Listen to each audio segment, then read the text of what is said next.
Olá, tudo bem com você? Deixa-me fazer uma pergunta. Você gosta de estudar e aprender sobre leis ou é um assunto que não te chama muito a atenção? Pois hoje falaremos sobre leis. Conta-se na história que no século XVII, na Inglaterra, um jovem descansava debaixo de uma macieira até ser despertado por uma maçã que atingiu a sua cabeça. Sabe de quem estou falando? Isaac Newton. Esta história é contada ao longo do tempo para demonstrar a ocasião em que o jovem Isaac Newton foi também despertado para o estudo sobre a lei da gravidade. Outras leis estudadas e apresentadas pelo físico Isaac Newton foram o princípio da inércia e o princípio da ação e reação. Isto é, Isaac Newton desenvolveu, apresentou e escreveu sobre leis importantes. Porém, outro tipo de lei que nós encontramos são as leis de trânsito. Aqui no Brasil, o órgão responsável por isso é o CONTRAN. Ele é responsável para fazer a regulamentação do Código de Trânsito Brasileiro e também para a elaboração de novas regulamentações. Ou seja, também conhecemos e aprendemos sobre as leis de trânsito, porque existe alguém responsável por ela. O Código Civil brasileiro também apresenta alguns outros tipos de lei.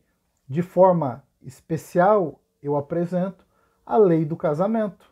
Exatamente. Você consegue perceber como nós estamos envolvidos com leis e não existe vida sem lei? Tudo funciona através de leis.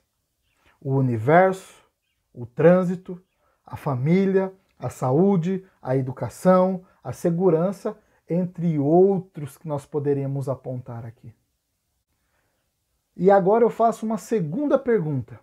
Será que Deus instituiu algum tipo de lei para reger a vida dos seus filhos de forma específica? No livro de Êxodo, no capítulo 31 e o verso 18, ali nós encontramos uma orientação de Deus, pois a Bíblia descreve que lá no Monte Sinai, Deus escreveu em 2 tábuas de pedra a sua lei e entregou essas 2 tábuas a Moisés. Moisés recebe de Deus as leis, os 10 mandamentos, ele desce o Monte Sinai e o verso 19 diz que quando Moisés chegou aonde o povo estava acampado, o aguardando e o esperando, eles estavam adorando um bezerro de ouro que Arão havia levantado por pedido do próprio povo de Deus. Moisés ficou irado e Moisés, a Bíblia conta que Moisés quebrou nos pés do monte as 2 tábuas dos mandamentos de Deus. Porém, no capítulo 34 e o versículo 1, conta-nos que Deus, mais uma vez, pede para que Moisés prepare 2 tábuas de pedra, que ele novamente escreveria. Sabe o detalhe mais interessante nesse relato? É que as leis de Deus foram escritas pelo próprio dedo de Deus. O que isso quer dizer? Que Deus deixou leis para que conduzisse a vida dos seus filhos aqui neste mundo. Amigos, os 10 mandamentos de Deus são para que os seus filhos vivam em conformidade com o seu querer. A lei não tem o papel de nos salvar, pois nós somos salvos unicamente pela graça de Cristo, oferecida através da sua morte na cruz do Calvário. Porém, então, qual é a função da lei de Deus? E eu apresento alguns pontos importantes dos 10 mandamentos. Primeiro, a lei funciona como um espelho, pois a lei apresenta as nossas transgressões. A lei é o grande código de amor relacional. Primeiro, o humano com o divino, o eu com Deus, é a ligação vertical que está relacionado com os 4 primeiros mandamentos que nós encontramos na primeira tábua da lei. E agora o relacionamento na horizontal, ser humano com ser humano. E os 6 mandamentos encontrados na segunda tábua da aliança nos diz que o código relacional entre o ser humano com o ser humano precisa ou deve ser pautado na lei de Deus. Ser humano com Deus, o vertical. Ser humano com ser humano, horizontal. Além disso, aquele que foi salvo pela graça de Cristo precisa ajustar-se à lei de Deus. Sabe por quê?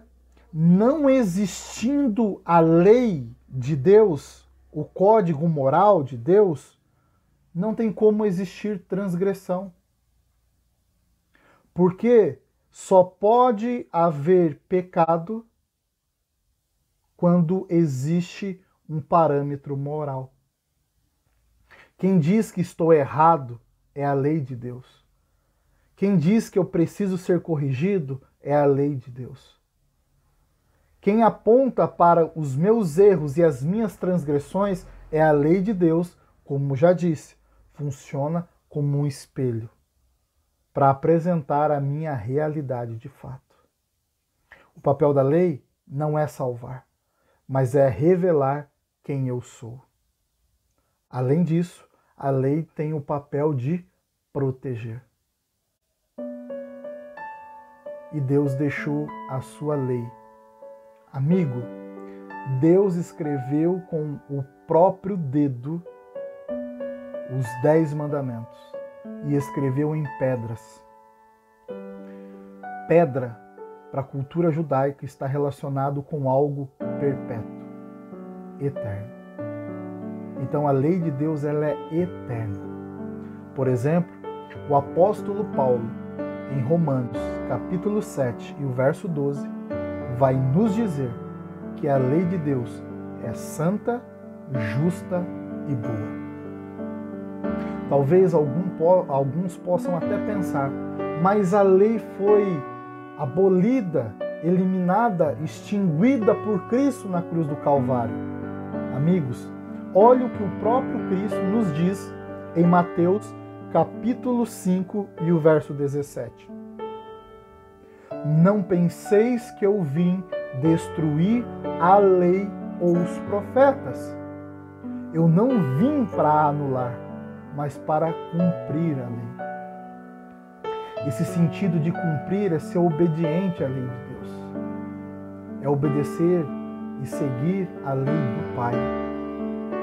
O que Cristo fez, ele ampliou o significado da lei, mas de maneira nenhuma, de modo algum, ele anulou a lei divina. E eu, neste momento, quero fazer um convite a você. Que você, como filho de Deus, servo de Deus, que entendeu que o sacrifício de Cristo, a graça maravilhosa, é para salvar você, para te dar uma nova perspectiva e novidade de vida. Busque também viver em conformidade com a lei do céu, os 10 mandamentos. Que Deus te abençoe e que nós possamos fazer assim como o salmista diz: Senhor, coloquei a tua lei no meu coração para não pecar contra ti. Que Deus te abençoe e tenha um ótimo dia.